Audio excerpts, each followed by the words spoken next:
भगवान की भक्ति भी करती है और उसके जीवन में कष्ट भी आ रहे हैं। देखो, एक बात समझनी होगी कि हमारी जो पुरानी खेती की कमाई है वो तो हमें खाना पड़ेगा। जो नई खेती बोई है इसका इंतजार करना पड़ेगा। ये जो इस जन्म में हम भक्ति कर रहे हैं तो तुम्हारी पत्नी को कितना कष्ट होगा तुम समझ सकते हो, लेकिन हम समझ सकते हैं इस शरीर को कितना कष्ट है। तुम्हारी पत्नी कितनी भक्ति करती है वो तुम समझ सकते हो या वो समझ सकती है, लेकिन बचपन से भगवान के मार्ग में है। तो पूर्व का जो पाप कर्म है जिसे प्रारब्ध कहते हैं उसे भोगना पड़ता है। बड़े बड़े संतों को भोगना पड़ता है। रामकृष्ण परमहंस जी के गले में कैंसर था, भाई जी हनुमान प्रसाद पोद्दार जी के उदर में कैंसर था, बड़े बड़े सिद्धों को, भीष्म जी बाल ब्रह्मचारी भगवान के महान भक्त 6 महीना बाणों की सैया पर तड़प तड़प करके व्यतीत किया और फिर प्राण त्यागे। आप समझ पा रहे हो? जो हमारे पूर्व जन्म के पाप कर्म हैं, भक्ति उनको सहने की सामर्थ्य देती है।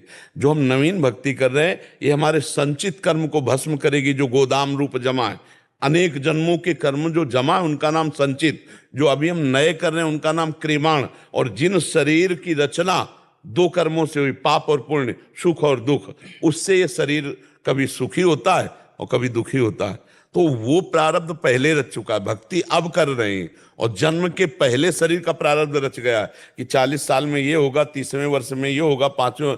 अब उसको अगर आप भक्ति से जोड़ेंगे कि भक्ति करते हुए भी उसको जुकाम हो रहा है, बुखार हो रहा है, शरीर दर्द कर रहा है, या कोई रोग हो जाता है, या कोई घटना घट जाती है, तो ये अज्ञान होगा हमारा। भक्ति हमारी नई फसल है और शरीर की रचना है पुराना पहले हो चुका है। भक्ति अब हम कर रहे हैं ना, लेकिन शरीर रचने के पहले जो कर्म रख दिए गए, ये है भजन का फल।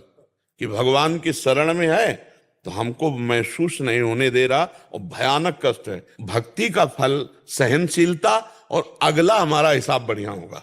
ये हमारी अभी की फसल है, पिछली फसल भोगनी पड़ेगी। इसके लिए तैयार रहना पड़ेगा। अगर भक्ति ना करो तो भी भोगनी पड़ेगी, भक्ति करोगे तो भी भोगनी पड़ेगी। तो भक्ति क्या बल देगी?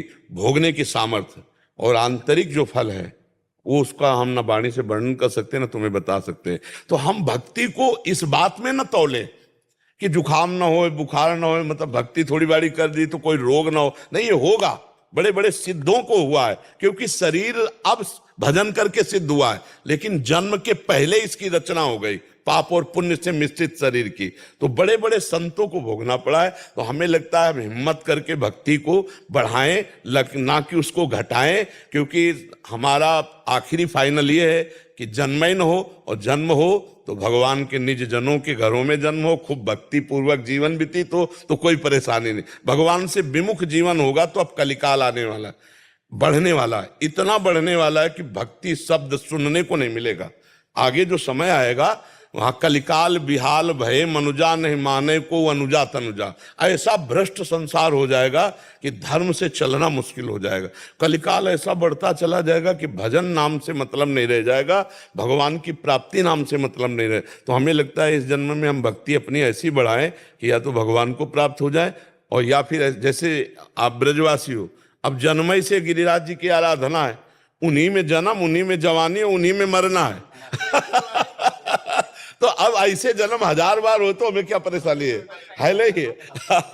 और संसार में तो बहुत ही भयावह है। तो इसीलिए भक्ति को तो रोको मत और उनको ढांढस बंधाते रहिए। महाराज जी, इनका 2 बार ब्रेन का ऑपरेशन हो चुका है जी। आंखों, एक आंख की रोशनी भी चली गई है, बट आपकी कृपा से चिंता न करो, राधा राधा राधा, हाँ राधा राधा राधा, चिंता कर आनंद में है महाराज जी। हम परेशान हैं, हमें दुख होता है। आप नाम जप करो तो आपको भी नहीं होगा।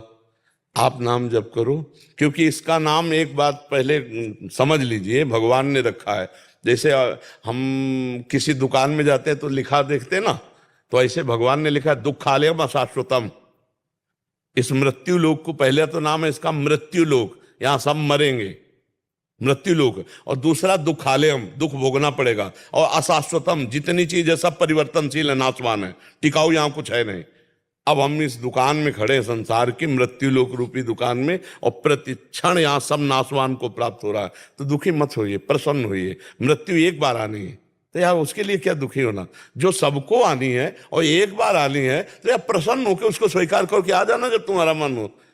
राधा राधा राधा राधा राधा जय गिरिराज धन की आ जाना जब मन हो। तो क्या क्या परेशानी है? हम क्यों डर रहे हैं मृत्यु से?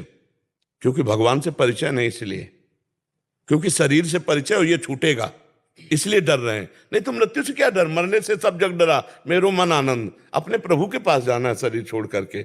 बिल्कुल आप, इसीलिए तो हम कह रहे हैं अध्यात्म के बिना जीवन बड़ा शोकग्रस्त जीवन होता है, बड़ा दुखमय जीवन होता है। आप एक आदमी का विश्व में किसी को नाम बता दो जो भगवान से विमुख हो और आनंदमय हो, एक आदमी का पूरे विश्व में भगवान से विमुख हो और वो आनंदमय हो, एक आदमी का नाम बता दो। आप ये सोचोगे कि विश्व में टॉप का जीवन इनका है, और जब हम उनको एकांत में मिले ना तो आपको लगेगा कि इनसे तो अच्छे हम हैं, इनसे अच्छे हम हैं। कम से कम चैन से पति पत्नी रोटी खा करके सो तो जाते हैं, इनमें वो भी सौभाग्य नहीं।